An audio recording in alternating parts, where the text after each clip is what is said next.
ومن أحسن قولا ممن دعا إلى الله وعمل صالحا وقال إنني من المسلمين। 17 নম্বর প্রশ্ন, হাঁটুর ওপর কাপড় তুলে উজু করে আরবিরে। এটা বড় দোষ ধরে আমার দেশের মানুষরা। এটা কি জায়েজ?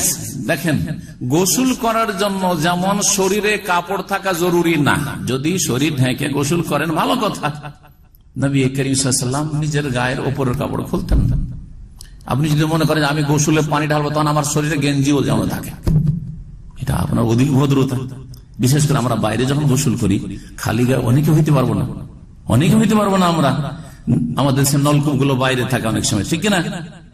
নলকূপ, তখন গেঞ্জি গায়ে দিয়ে হইতে গোসল করছি, ঠিক না? গেঞ্জিও আছে আর এদিকে লুঙ্গিও আছে বা পায়জামা আছে। আবার অনেকে আছে খালি গায়ে করছে কিন্তু নিচের দিয়ে কাপড় আছে, অনেকে আছে হাফ প্যান্ট পরে করছে। নির্জনের লোকজনের সামনে যদি না থাকে, নির্জনে থাকে, তাহলে শরীরে কাপড় রেখে গোসল করতে হবে, এমন কোনো জরুরি বিষয় নয়। ইমাম বুখারী রাহমাতুল্লাহ একটি অধ্যায় কায়েম করেছেন, বাবুল ইগতিসাল বা বাবুল গোসলে ওরিয়ানান, বস্ত্রহীন হয়ে বিবস্ত্র হয়ে গোসল করার বৈধতা। আর দুটি হাদিস ওখানে নিয়ে এসেছেন, আইয়ুব আলাইহিস সালামের আর মুসা আলাইহিস সালামের। জি, উত্তম হচ্ছে শরীরে কাপড় রেখে, বিশেষ করে লজ্জা স্থানে নাভি থেকে নিয়ে হাঁটু পর্যন্ত কাপড় রেখে গোসল করা, যদিও নির্জন হোক না কেন। যেমন গোসলের জন্য শরীরে কাপড় থাকা শর্ত না, ঠিক তেমনি ছোট তাহারাত হচ্ছে উজু, বড় তাহারাত হচ্ছে গোসল, আর ছোট পবিত্রতা হচ্ছে উজু। উজুর ক্ষেত্রেও হাঁটু কেন, গোটা শরীরে যদি কাপড় না থাকে, যখন গোসল করছেন বিবস্ত্রে, তখন যদি ওই অবস্থাতে উল্লঙ্গ হয়ে উজু করেন, তাও উজু হবে। ভালো করে শুনে।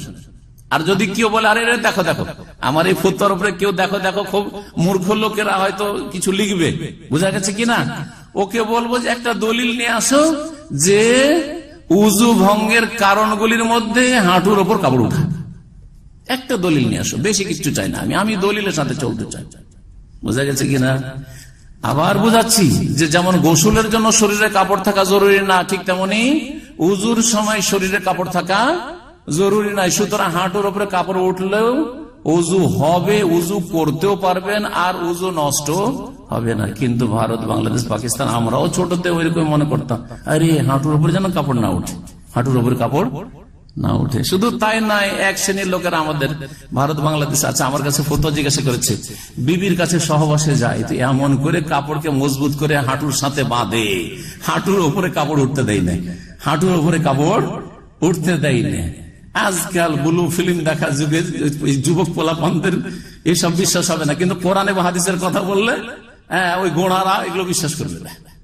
আরে ভাই, স্ত্রীর সাথে স্ত্রীর সম্ভোগ আপনাকে যে কোনো অবস্থায় জায়েজ রয়েছে, বাস স্থান ঠিক থাকতে হবে, প্লেস ঠিক থাকতে হবে। প্লেস আবার এদিক ওদিক গেলে হবে না, এই ইহুদি নাসারাদের মতো নোংরামি করলে হবে না। মুখ ব্যবহার করা আর পায়ুপদ ব্যবহার করা অথবা অন্য কোন জায়গায়, এটা চলবে না। কি হইতে হবে? যেই জায়গা আল্লাহ রাব্বুল আলামিন সৃষ্টি করেছেন সহবাসের জন্য, সেই জায়গায় হইতে হবে। যেখানে সহবাস করলে প্রজন্ম বড়ে ছেলে মেয়ে হয়, গর্ভধারণ হয়, সেখানে হইতে হবে। আমার কাছে বুঝতে পারছেন না? জি হ্যাঁ। আজকে এখানে 17টি প্রশ্নের মাধ্যমে শেষ করছি, কথা লম্বা হয়ে গেছে। আল্লাহ রাব্বুল যেন আমাদেরকে কোরআন এবং হাদিস মোতাবেক দিন শিখার তৌফিক দান করেন এবং চলার তৌফিক দান করেন, আমল করার তৌফিক দান করেন, এবং আল্লাহ রাব্বুল সমস্ত রকম শিরক থেকে, বিদআত থেকে, গুমরাহি থেকে আর কুসংস্কার থেকে বেঁচে থাকার তৌফিক দান করেন। সাল্লাল্লাহু আলাইহি ওয়া সাল্লাম নবিয়ানা মুহাম্মদ ওয়া আলা আলিহি। আসসালামু আলাইকুম। নিয়মিত ইসলামিক বক্তব্য পেতে সাবস্ক্রাইব করুন আমাদের দ্বীনি দাওয়াত চ্যানেল।